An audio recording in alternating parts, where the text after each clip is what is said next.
അല്ലാഹുവിന്റെ വിശുദ്ധ ഖുർആൻ പറയുകയാണ്, കല്ലാ ഇദാ ദുക്കത്തിൽ അർളു ദക്കന ദക്കാ വജാഅ റബ്ബുക വൽ മലകു സഫൻ സഫാ. അല്ലാഹു പറയുകയാണ്, കല്ലാ, നിങ്ങൾ ചിന്തിക്കും പോലെ അല്ലടാ കാര്യങ്ങളുള്ളത്. നിങ്ങൾ മനസ്സിലാക്കിയതല്ല പൊന്നുമോനെ കാര്യങ്ങളൊന്നും, നിങ്ങൾ വിലയിരുത്തിയതല്ല കാര്യങ്ങളൊന്നും. പിന്നെയോ ഇദാ ദുക്കത്തിൽ അർളു ദക്കന ദക്കാ, ഈ ഭൂമിയെ പൊടിച്ച് അല്ലാഹു റബ്ബുൽ ഇസ്സത്ത് ഒരു പൊടിയാക്കിയിട്ട് അല്ലാഹു തആല തകിടം മറിച്ചു കഴിഞ്ഞാൽ, ഇതിനെയെല്ലാം തകർത്തെറിഞ്ഞു കഴിഞ്ഞാൽ, വജാഅ റബ്ബുക, നിന്റെ അല്ലാഹു ഹാജരാവുകയാണ്. പടച്ചതമ്പുരാനെന്ന നീതിമാനായ ജഡ്ജി. അലൈസല്ലാഹു ബിഅഹ്കമിൽ ഹാകിമീൻ, ഏറ്റവും വലിയ ഹാക്കിമായ നീതിമാനായ പടച്ചതമ്പുരാൻ അതാ അഹങ്കാരത്തോടുകൂടി പടച്ചവന്റെ കോടതിയിലേക്ക് ഹാജരാവുകയാ. ആ സമയത്ത് പ്രിയപ്പെട്ട സഹോദരങ്ങളെ, മനുഷ്യരെല്ലാവരെയും അല്ലാഹു അവിടെ ഹാജരാക്കുകയാണ്.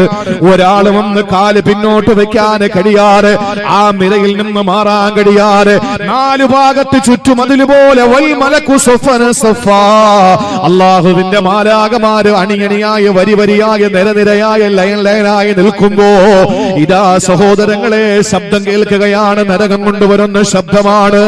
അല്ലാഹുവിന്റെ കട്ടിയാളുന്ന ഭീകരമായ ബീഭത്സമായ കഠിനമായ നരകത്തെ കൊണ്ടുവരികയാ.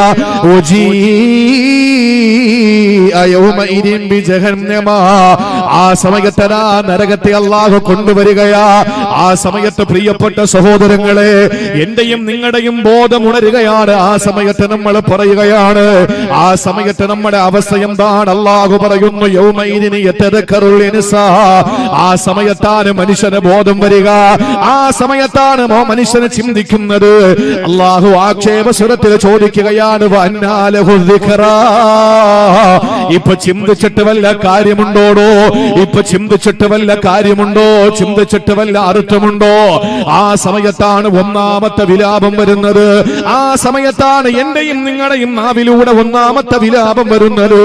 അവിടെ ഞാനും നിങ്ങളും വിലപിക്കുകയാണ്, നിലവിളിക്കുകയാണ്. യഖൂലു യാ ലൈതനി ഖദ്ദംതു ലിഹയാതി, അല്ലാഹുവേ, ശരീരത്തിൽ ചൂടുണ്ടായിരുന്നപ്പോ എന്റെ ശരീരത്തിൽ നിന്ന് റൂഹ് വിട പറയുന്നതിന് മുമ്പ് ഞാൻ എന്തെങ്കിലും ചെയ്യാമായിരുന്നല്ലോ, എന്തെങ്കിലും ചെയ്യണമായിരുന്നല്ലോ. പടച്ചവനെ, കഴിഞ്ഞുപോയ ജീവിതകാലത്ത് ഞാൻ എന്തെല്ലാം സുഹൃതങ്ങൾക്ക് എനിക്ക് അവസരമുണ്ടായിരുന്നു. ഒന്ന് ഞാൻ ചെയ്തിട്ടില്ല, എന്തെങ്കിലും ചെയ്യേണ്ടതായിരുന്നല്ലോ. ഒന്നാമത്തെ വിലാപം എന്റെ സഹോദരങ്ങളെ അവിടെയാണ്. ആ വിലാപത്തിന് വിഫലമാണ്, നിഷ്ഫലമാണ്, പ്രയോജനമില്ല.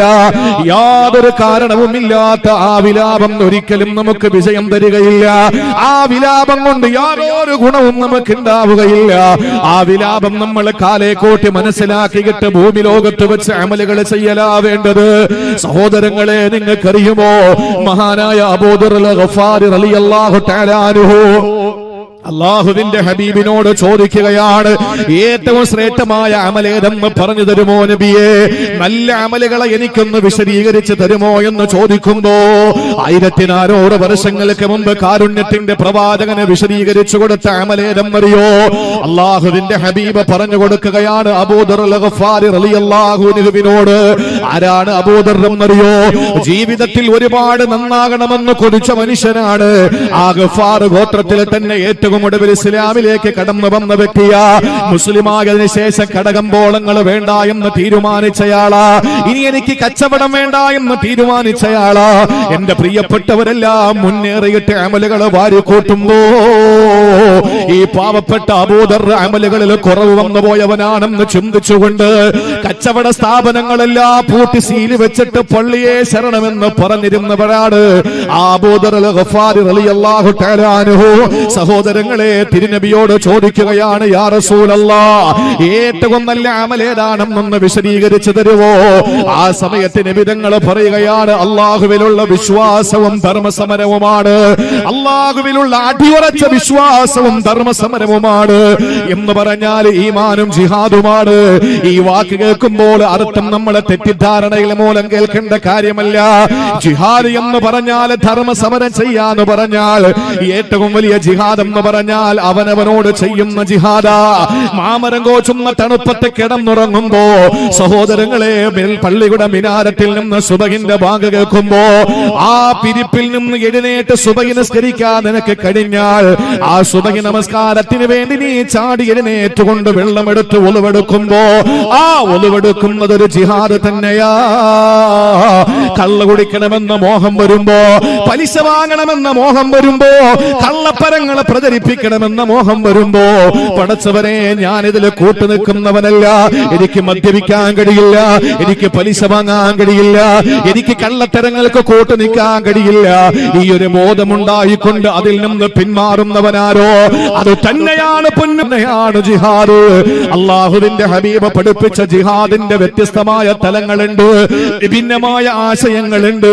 സഹോദരങ്ങളെ, ഒരുപാട് തലങ്ങളിലേക്ക് ഇറങ്ങി ചെല്ലാൻ കഴിയും ജിഹാദിലൂടെ.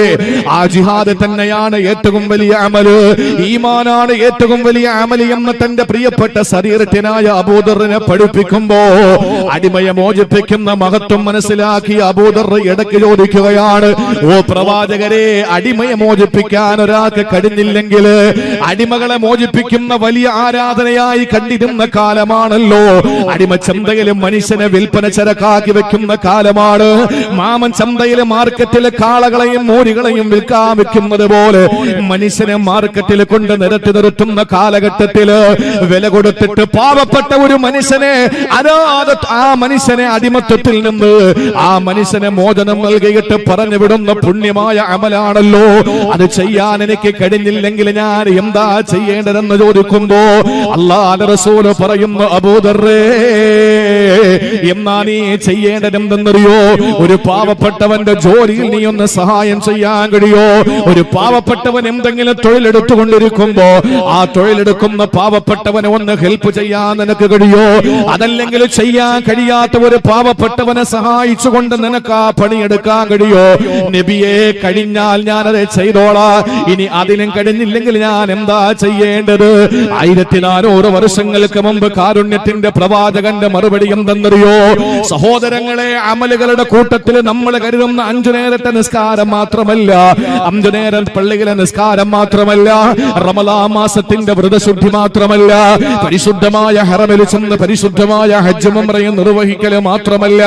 അല്ലാഹുവിന്റെ റസൂൽ അബൂദറിനോട് പറയാണ്, നിനക്ക് അതിനും കഴിഞ്ഞില്ലെങ്കിൽ, ഒരാളെ സഹായിക്കാൻ നിനക്ക് കഴിയാതെ വന്നാൽ, അയാൾക്ക് ഹെൽപ്പ് ചെയ്യാൻ നിനക്ക് സാധിക്കാതെ വന്നാ, അയാളെ വിഷമിപ്പിക്കാതിരിക്കാൻ നിനക്ക് കഴിയോ?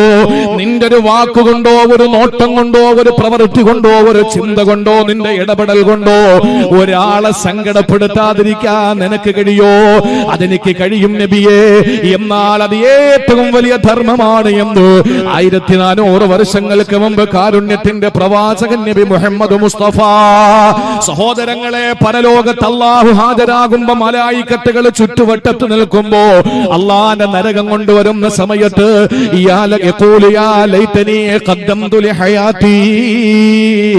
പടച്ചവനെ, ഭൂമി ലോകത്ത് വെച്ച് എന്തെങ്കിലും ഞാൻ ചെയ്യേണ്ടതായിരുന്നു എന്ന് ചിന്തിക്കുന്ന മനുഷ്യ, അവിടെ പോയിട്ട് ചിന്തിക്കലല്ല പെങ്ങളെ, അവിടത്തെ വിലാപങ്ങളൊന്നും വിലാപമല്ല, അത് ഇവിടെ വെച്ച് ചിന്തിച്ചിട്ടാ മടങ്ങി പോകേണ്ടത്.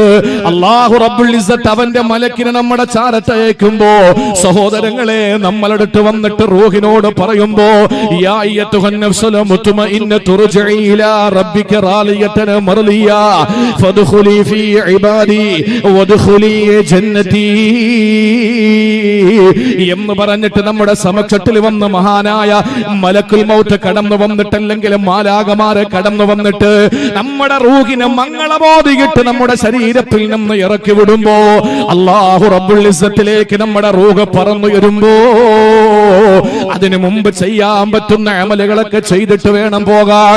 ഒന്നും നിനക്ക് ചെയ്യാൻ കഴിഞ്ഞില്ലെങ്കിൽ ഇസ്ലാം എത്ര സുന്ദരമാണ്, ഇസ്ലാം എത്ര പ്രവിശാലമാണ് അതിന്റെ സങ്കല്പങ്ങള്.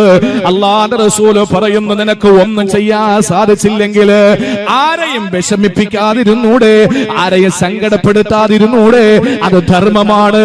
അങ്ങനെ അമലുകൾ ചെയ്ത് നിനക്ക് അല്ലാഹുവിന്റെ കോടതിയിലെത്തുമ്പോ നിനക്ക് വിലപിക്കേണ്ടി വരൂല. അള്ളാഹുവിന്റെ കോടതിയിലെത്തിയിട്ട് നിനക്ക് വിലപിക്കേണ്ടി വരൂല. നിനക്ക് ഒന്നും ചെയ്യാൻ കഴിഞ്ഞില്ല, അമലുകളൊന്നും നിനക്ക് ചെയ്യാൻ കഴിഞ്ഞില്ല. നിനക്ക് ആരെയും ഉപദ്രവിക്കാതിരുന്നൂടെ? എത്ര ആളുകൾക്ക് നല്ല മരണം കിട്ടി നമ്മൾ കണ്ടു. ജീവിതത്തിൽ വലിയ സുഹൃതങ്ങൾ ചെയ്ത ആളുകളൊന്നുമല്ല, കൃത്യമായി നിസ്കരിക്കുന്ന ആളുകളൊന്നുമല്ല. പലരുടെയും മയ്യത്ത് പള്ളിയിൽ കൊണ്ടുവച്ചിട്ട് ഇമാമ് പ്രസംഗിക്കുമ്പോ ആ പ്രസംഗം ഇമാമ് കൃത്യമായി ആ മയ്യത്തിന്റെ ഗതകാല ജീവിതത്തിന്റെ സ്പന്ദനങ്ങൾ തൊട്ടറിഞ്ഞ ഇമാമായിരിക്കും.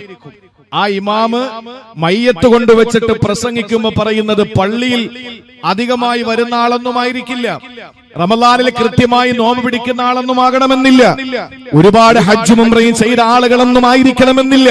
പക്ഷെ ജീവിതത്തിൽ ഒരാളെയും അവർ ഉപദ്രവിച്ചിട്ടുണ്ടാവൂല. അതാണ് വലിയ ധർമ്മം. അത് ചെയ്യാൻ കഴിയാത്ത ആരാ നമ്മളുടെ ഇടയിലുള്ളത്? നിസ്കരിക്കാൻ പള്ളിയിൽ പോകാൻ കഴിഞ്ഞെന്ന് വരില്ല, നോമ്പ് ചിലപ്പോൾ ആരോഗ്യ പ്രശ്നങ്ങൾ കൊണ്ട് പിടിക്കാൻ കഴിഞ്ഞെന്ന് വരില്ല, ഹജ്ജിനും ഉംറയ്ക്കും പോകാൻ സാമ്പത്തിക ശേഷി ഉണ്ടായിക്കൊള്ളണമെന്നില്ല, സക്കാത്ത് കൊടുക്കാൻ പറ്റത്തക്ക നിലയിൽ സാമ്പത്തികമായ ഏതെങ്കിലുമൊക്കെ ഉയർച്ചകൾ നമുക്ക് ഉണ്ടായിക്കൊള്ളണമെന്നില്ല. ആരെയും ഉപദ്രവിക്കാതിരിക്കാൻ നമുക്ക് കഴിയൂലേ? ആരെയും നമുക്ക് ശല്യപ്പെടുത്താതിരിക്കാൻ പറ്റൂലേ? ഇത് ഏത് ലോകത്താ നമ്മൾ ജീവിക്കുന്നത്? മനുഷ്യൻ പരസ്പരം പാരവച്ചും പരസ്പര കുഴി തോണ്ടിയിട്ടും പരസ്പരം അങ്ങോട്ടും ഇങ്ങോട്ടും ചെളിവാരി എറിഞ്ഞിട്ട് പരസ്പരം മനുഷ്യരുടെ അഭിമാനത്തിന് ക്ഷതം വരുത്തുന്ന ഒരു കാലഘട്ടത്തിൽ ജീവിക്കുമ്പോൾ അള്ളാഹുവിന്റെ റസൂൽ തന്റെ പ്രിയപ്പെട്ട അബൂദർ എന്ന സഹാബിയോട് പറയുന്നു, സഹാബി വര്യൻ ചോദിച്ചതിന് മറുപടിയായി പറഞ്ഞത്, ഒന്നും നിനക്ക് ചെയ്യാൻ പറ്റിയില്ലെങ്കിൽ ആരെയും ഉപദ്രവിക്കാതിരുന്നൂടെ? ആരെയും സങ്കടപ്പെടുത്താതിരുന്നൂടെ? അള്ളാഹു നമുക്കതിന് തൗഫീക്ക് നൽകി അനുഗ്രഹിക്കുമാറാവട്ടെ.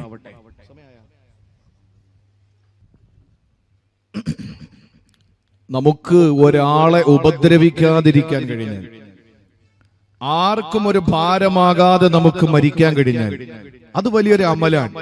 എത്ര സുന്ദരമാണ് ഇസ്ലാമിന്റെ സംസ്കാരം, ഇസ്ലാമിന്റെ ആദർശം എത്ര സുന്ദരമാണ്. നമുക്ക് ഒരുപാട് വാരിക്കൂട്ടി ഒരുപാട് അമലുകൾ ചെയ്ത് ഒരുപാട് വർഷം നമ്മൾ ജീവിച്ച് അതൊക്കെ പുണ്യകരം തന്നെയാണ്.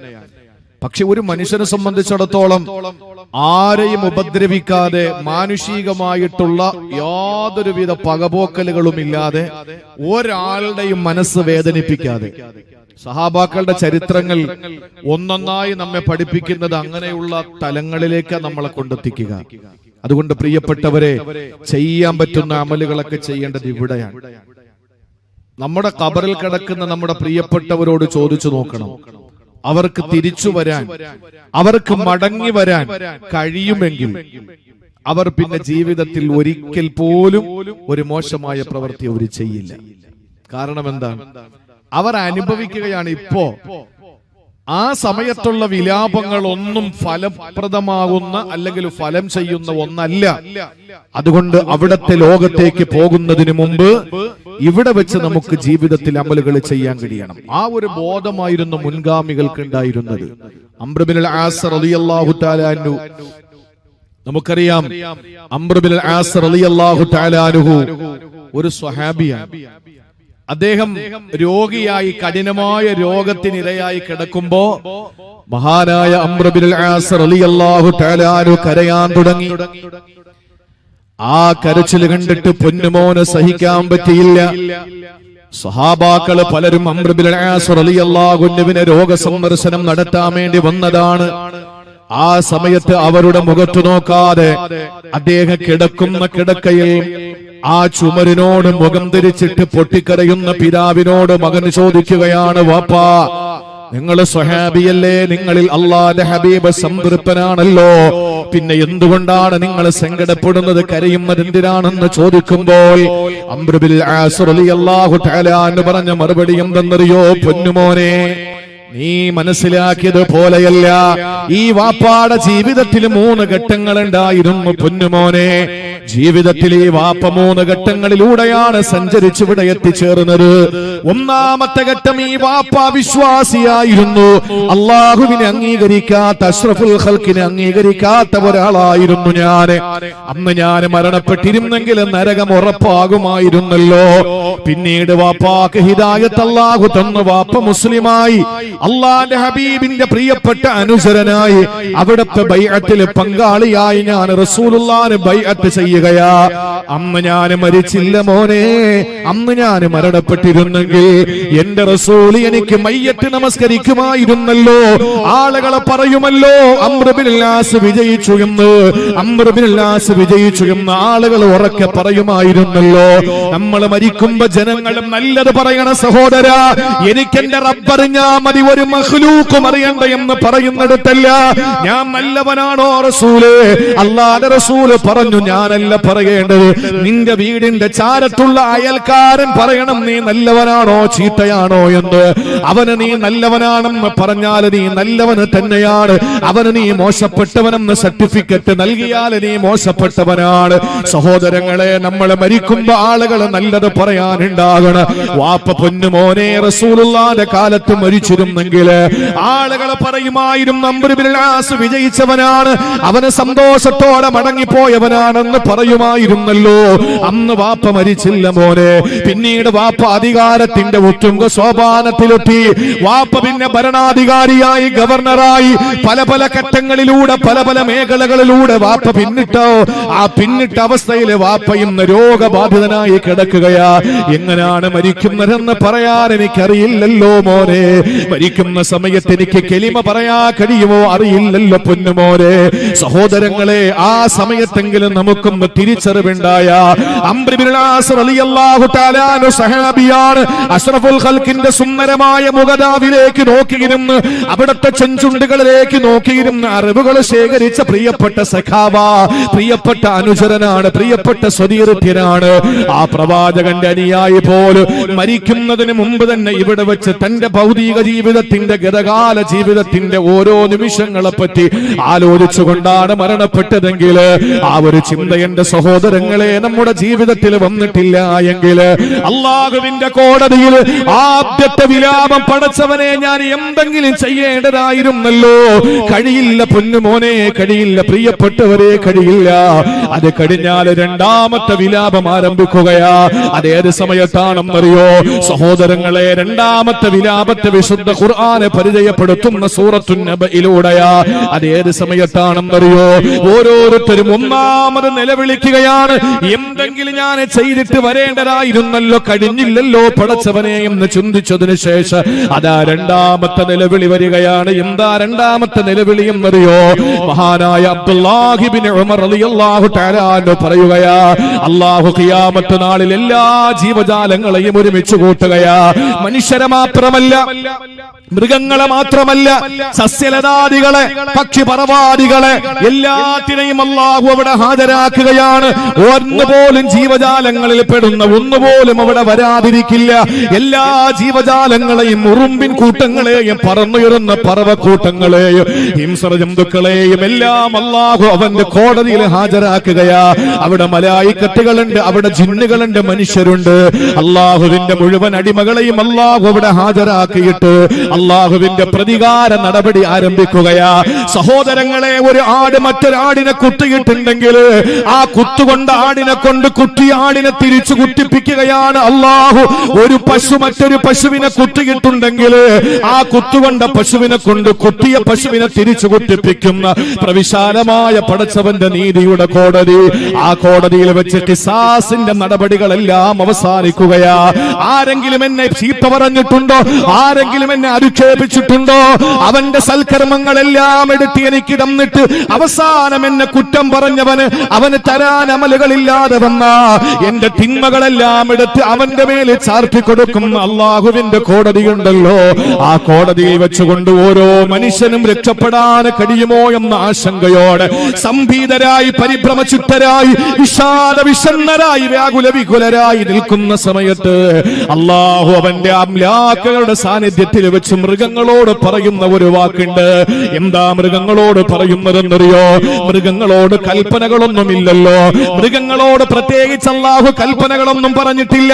അവർക്ക് നമസ്കാരം നമസ്കാരമില്ല, കാളയ്ക്ക് ഔറത്ത് മറയ്ക്കണ്ട, പശുവിന് ഔറത്ത് മറയ്ക്കണ്ട, എരുമയ്ക്ക് നിസ്കാരമില്ല, അതുപോലെ തന്നെ മൃഗങ്ങൾക്ക് നോമ്പ് പിടിക്കണ്ട, അവർക്ക് ദാനധർമ്മങ്ങൾ ചെയ്യേണ്ട ഒന്നും വേണ്ടല്ലോ. ഈ മൃഗങ്ങളോട് അല്ലാഹു കൽപ്പിച്ച ഒരേ ഒരു കൽപ്പന യജമാനനായ മനുഷ്യനെ അംഗീകരിക്കണമെന്നുള്ളതാ. മനുഷ്യന് വേണ്ടിയാണ് മൃഗങ്ങളെ പടച്ചത്, മനുഷ്യന് വേണ്ടിയാണ് മൃഗങ്ങളെ പടച്ചത്. പശുവിനെ പടച്ചതും മനുഷ്യന് വേണ്ടിയാണ്, കാളയെ പടച്ചതും മനുഷ്യന് വേണ്ടിയാണ്. സഹോദരങ്ങളെ, തലതിരിഞ്ഞ കാലത്ത് പശുവിന് വേണ്ടി മനുഷ്യൻ തല്ലിക്കൊല്ലപ്പെടുമ്പോ എല്ലാം മനുഷ്യന് വേണ്ടിയാണ് കാളയെ പടച്ചത്, മനുഷ്യന് വേണ്ടിയാണ് പശുവിനെ പടച്ചത്, മനുഷ്യന് വേണ്ടിയാണ് പന്നിയെയും നായയെയും അല്ലാഹു പടച്ചത്. സഹോദരങ്ങളെ, ഈ മനുഷ്യനെ അല്ലാഹു തആല ഉപകാരത്തിന് വേണ്ടി ഇവകളെ സൃഷ്ടിക്കുമ്പോ അവരുടെ ഖിസാസ് കഴിഞ്ഞാൽ പിന്നെ ചോദ്യങ്ങളൊന്നുമില്ല. അവറ്റകളോട് പറയുന്ന വാക്കേതെന്നറിയോ? കൂനൂ തുറാബാ, നിങ്ങൾ മണ്ണായി മാറിക്കൊള്ളുക. അള്ളാഹുവിന്റെ കോടതിയിൽ വെച്ച് മൃഗങ്ങളും പക്ഷികളും പറവകളും ഇഴജന്തുക്കളല്ല, കേവലം പച്ച മണ്ണായി രൂപാന്തരപ്പെടുകയാണ്. മണ്ണായി മാറ്റപ്പെടുന്ന സമയത്ത് സഹോദരങ്ങളെ, നമ്മുടെ രണ്ടാമത്തെ വിലാപം വരികയാ. ഇത് ഖുർആനിലെ 5 വിലാപങ്ങളെ പറ്റിയാ ഞാൻ പറയുന്നത്. രണ്ടാമത്തെ വിലാപം ആ സമയത്താണ് ഞാനും നിങ്ങളും വിലപിക്കുന്നത്. സൂറത്തുൻ നബ അമ്മ എന്ന് പറയുന്ന അധ്യായത്തിന്റെ അവസാന ഭാഗം നിങ്ങൾ ഓതി നോക്ക്. അല്ലാഹ് പറയുകയാണ്, യൗമ യല്ലറുൽ മർഉ മാ ഖദ്ദമത് യദാ. ഓരോരുത്തരും നാളെ അവിടെ നിന്നുകൊണ്ട് ഞാൻ എന്ത് ചെയ്തു എന്ന് നോക്കുമ്പോൾ തൊട്ടു മുമ്പിലെ ഒന്നാമത്തെ വിലാപത്തിൽ എന്തെങ്കിലും ചെയ്യണമായിരുന്നെന്ന് കൊതിച്ചല്ലോ. ആ വിലാപത്തിന് ശേഷം രണ്ടാമത്തെ വിലാപത്തിൽ കയ്യിലൊന്നുമില്ല തമ്പുരാനെ, ഒരു അമലും എന്റെ കയ്യിലില്ല. ആളുകളെ ഫസാദ് പറഞ്ഞു, പരദൂഷണം പറഞ്ഞു, ഏഷണി പറഞ്ഞു, ഗീബത്ത് പറഞ്ഞു, നമീമത്ത് പറഞ്ഞു, ആളുകളെ ഇല്ലാത്തത് പറഞ്ഞു, അപവാദം പറഞ്ഞു, ജനങ്ങളെ മുഴുവനും ബുദ്ധിമുട്ടിച്ചു ഇടങ്ങേറാക്കിയിട്ടാ ഞാൻ ഇങ്ങോട്ട് വന്നത്. എന്റെ കയ്യിലെ അമലുകൾ ഒന്നുമില്ല. ധാരാളം തിന്മകളുടെ കൂമ്പാര, സമുദ്രത്തിന്റെ സാഗരത്തിന്റെ നുരകൾ പോലെ, തിരമാലകളുടെ പതകൾ പോലെ ആ മനുഷ്യന്റെ ജീവിതത്തിന്റെ കർമ്മപുസ്തകത്തിൽ ജീവിതത്തിന്റെ തിന്മകളുടെ കൂമ്പാരമായി നിൽക്കുമ്പോ ആ മനുഷ്യൻ ചിന്തിച്ചു പോകുന്ന വാക്കേത് അല്ലാഹു പറയുകയാണ്. അവര് പറയുന്നു, വയഖൂലുൽ കാഫിറു യാ ലൈതനീ കുന്തു തുറാബാ. അല്ലാഹുവേ, നായ്ക്കളൊക്കെ പോലെ, ശ്വാനനെ പോലെ, ഈ കഴുതകളെ പോലെ, കുതിരകളെ പോലെ, ഒട്ടകത്തെ പോലെ ഞാനും മണ്ണായിരുന്നെങ്കിലല്ലാ, ഞാനും മണ്ണായിരുന്നെങ്കിലല്ലാ. ഇതെപ്പോഴാ സഹോദരങ്ങളെ? രണ്ടാമത്തെ വിലാപമാണ് കിട്ടോ. ആ സമയത്ത് മനുഷ്യൻ പറയുന്നു, പടച്ചവനെ, ഞാനും മണ്ണായി മാറിയിരുന്നെങ്കിലൊന്ന്. ആരെ നോക്കിയിട്ടാണ്? ഇവിടെ നമ്മുടെ വീടിന്റെ പിന്നാമ്പുറത്ത് ഒരു പ്രത്യേക ഷെഡ് കെട്ടിയിട്ട് വളർത്തിക്കൊണ്ടുവന്ന ആട്ടിൻപറ്റങ്ങളിലേക്ക് നോക്കിയിട്ട്, തൊഴുപ്പിൽ കെട്ടിയിരുന്ന പശുവിലേക്ക് നോക്കിയിട്ട്, ഏതോ ഒരു കൂട്ടിൽ അടച്ചിട്ടിരിക്കുന്ന കോഴിക്കൂട്ടങ്ങളിലേക്ക് നോക്കിയിട്ട്, വീടിന്റെ മുകളിലൂടെ പറന്നു നടക്കുന്ന പറവകളിലേക്ക് നോക്കിയിട്ട്, സഹോദരങ്ങളെ, ഞാനും നിങ്ങളും വിളിച്ചു പറയുകയാണ്, യഖൂലു യാ ലൈതനീ കുന്തു തുറാബാ. പടച്ചവനെ, ഞാനും മണ്ണായി പോയിരുന്നെങ്കിലെന്ന്, ഞാനും മണ്ണ് പോലെ, ഈ മൃഗങ്ങളെ പോലെ മണ്ണായിട്ട് ഞാനും മാറിയിരുന്നെങ്കിലെന്ന് സഹോദരങ്ങളെ അവിടെ വെച്ച് വിളിച്ചു പറയുന്ന ഒരു സാഹചര്യം ഉണ്ടാവുകയാ. ആ സമയത്ത് എന്റെ പ്രിയപ്പെട്ട സഹോദര, മൃഗങ്ങളോട് അല്ലാഹു പറഞ്ഞ വാക്കെന്താ? നിങ്ങളോട് ഞാൻ കൽപ്പിച്ചത് ഈ മനുഷ്യരെ അംഗീകരിക്കാനാ. ഏത് പശുവാണ് വലിയ പാത്രവുമാകട്ടെ നേരം വെളുക്കുമ്പോ സുപ്രഭാതത്തിൽ കറക്കാൻ വേണ്ടിയിട്ട് കറവക്കാരൻ വരുമ്പോ ഏത് പശു അനുസരിക്കാതെ മാറി നിന്നത്? ഏതാടാ നിങ്ങൾ വിളിച്ച ഭാഗത്തേക്ക് വരാതിരുന്നത്? ഏത് കോഴിയാണ്, ഏത് കോഴിയാണ് സന്ധ്യാസമയത്ത് നിങ്ങളൊരുക്കിയ കൂട്ടിനകത്ത് കയറാതിരുന്നത്? നേരം വെളുത്ത് തുറക്കുമ്പോ പറന്നുയരുന്ന കിളികളുണ്ടല്ലോ, ആ കിളികളെ വൈകുന്നേരമാകുമ്പോ നിങ്ങൾ തയ്യാറാക്കി വെച്ച കൂട്ടിനകത്തേക്ക് പറന്നു വരുന്ന ആ പറവകളെയല്ലേ നമ്മൾ കണ്ടിട്ടുള്ളത്? എത്ര അനുസരണയാ, എത്ര അനുസരണയാണ്. പക്ഷെ നമ്മൾ അല്ലാഹുവിനെ അനുസരിക്കാതെ വരുമ്പോ കേവലം നായ്ക്കളെ പോലെ, കേവലം നായ്ക്കളെ പോലെ ഞങ്ങളും മണ്ണായി മാറിയെങ്കിലെന്ന് കൊതിച്ചു പോകുന്ന പടച്ചവന്റെ കോടതിയിലെ രണ്ടാമത്തെ വിലാപമുണ്ടല്ലോ.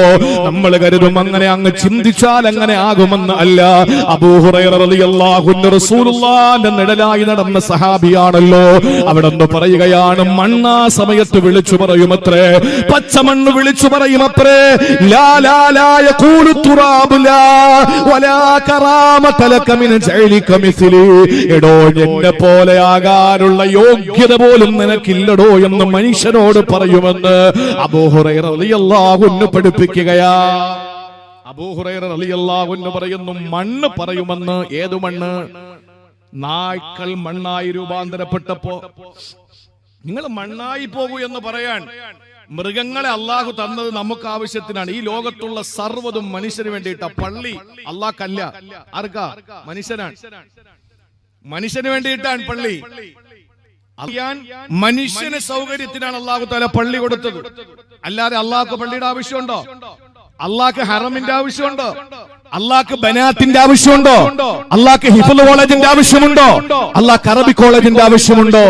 അള്ളാഹ്ക്ക് റൗള ഷരീഫിന്റെ ആവശ്യമുണ്ടോ? ഇതൊന്നുമില്ല. അങ്ങനെയാണെങ്കിൽ 2 കൊല്ലം പിന്നെ അള്ളാഹ് എന്താ ചെയ്തേ? ഇതെല്ലാം പൂട്ടിയില്ലേ?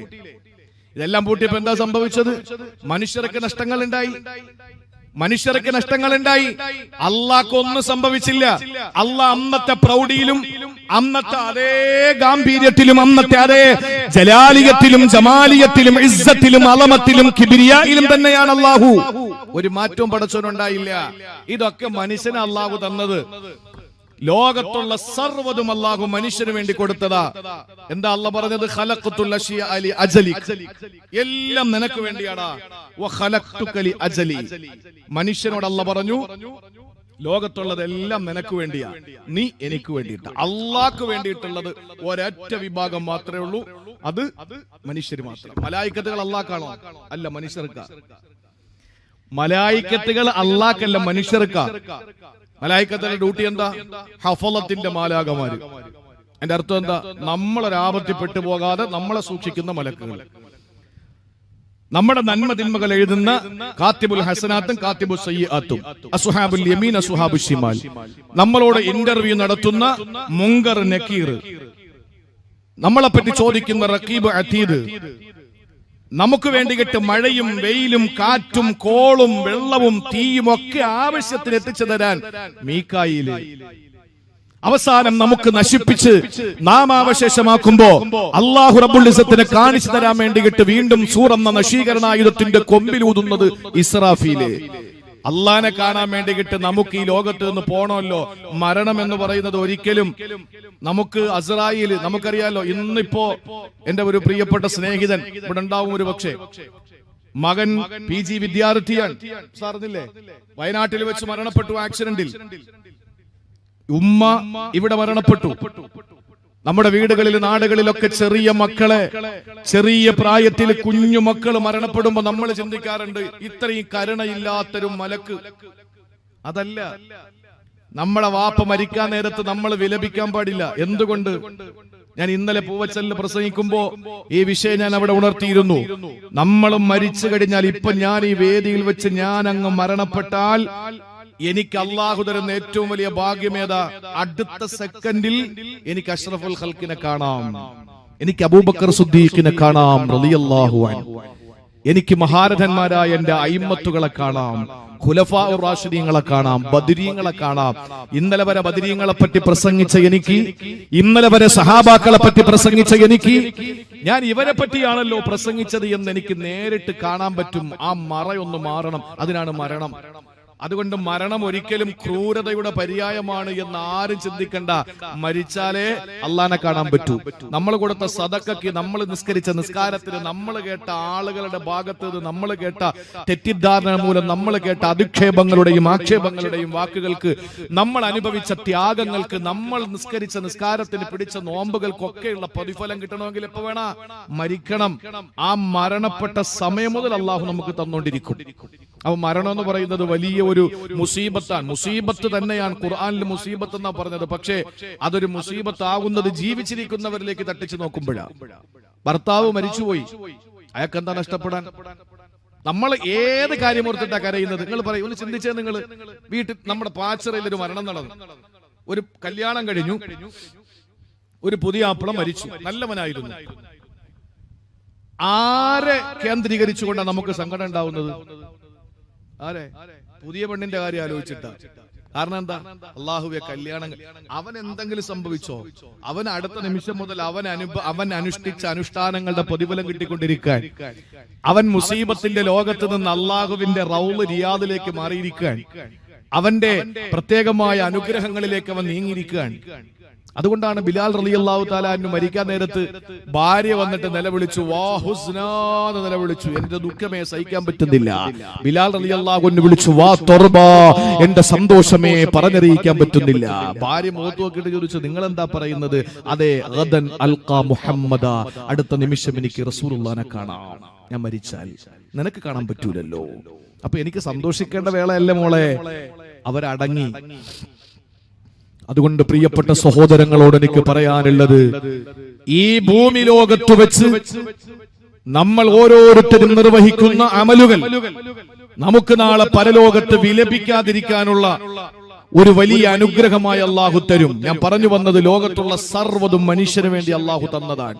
ഈ മനുഷ്യനെ അള്ളാഹ്ക്ക് വേണ്ടി പഠിക്കുമ്പോൾ, അള്ളാഹുവിനെ അനുസരിക്കാത്ത മനുഷ്യന് പരലോകത്ത് വരുമ്പോൾ മൃഗങ്ങളോടെല്ലാം മണ്ണായി മാറാനുള്ള കൽപ്പന വരുന്ന സമയത്ത് ആ മനുഷ്യനെ വിലപിക്കുകയാണ്, യൗമയല്ലുൽ മർഉ മാ ഖദ്ദമത് യദാ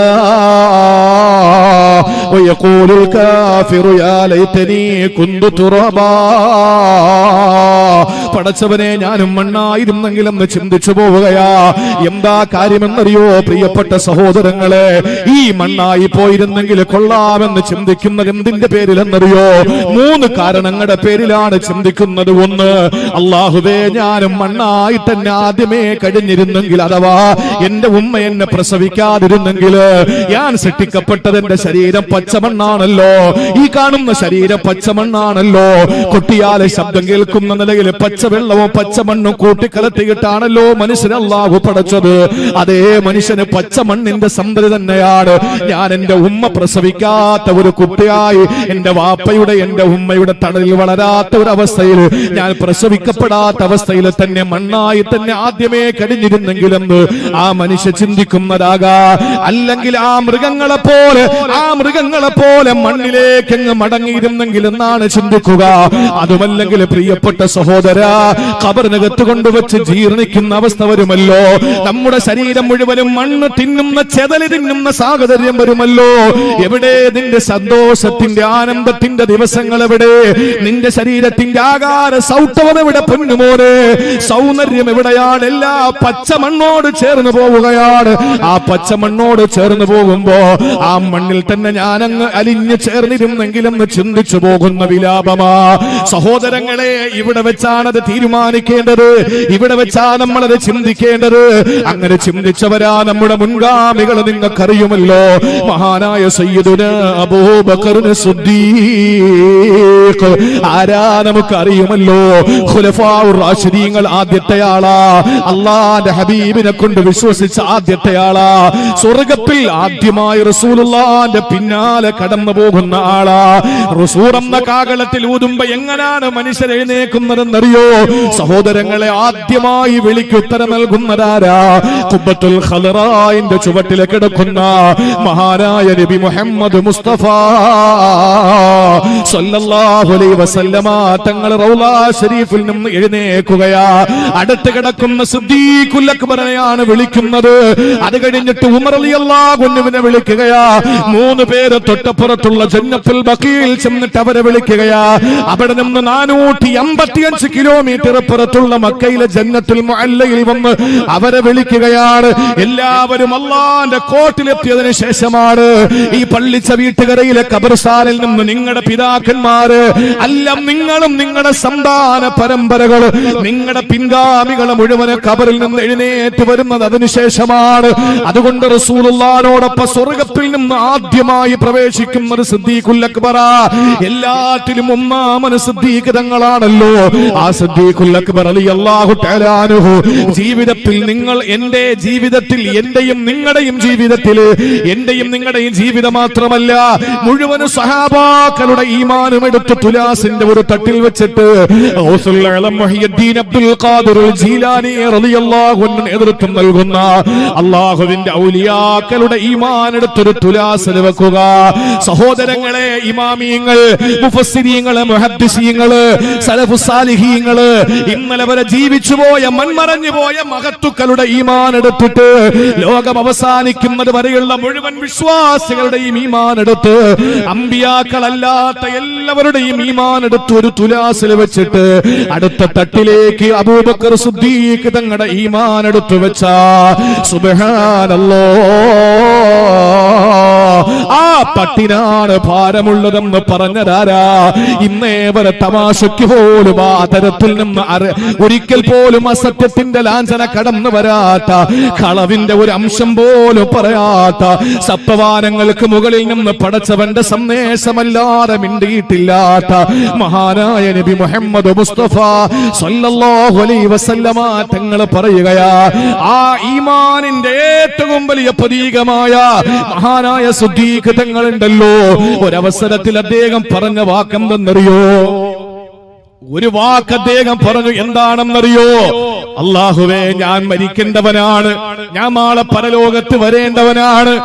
ആ ജീവിതത്തിൽ ഞാൻ ഇവിടെ വെച്ച് എന്ത് ചെയ്തു എന്ന് നാളെ വന്നിട്ട് എനിക്ക് ചിന്തിക്കാൻ കഴിയില്ലല്ലോ.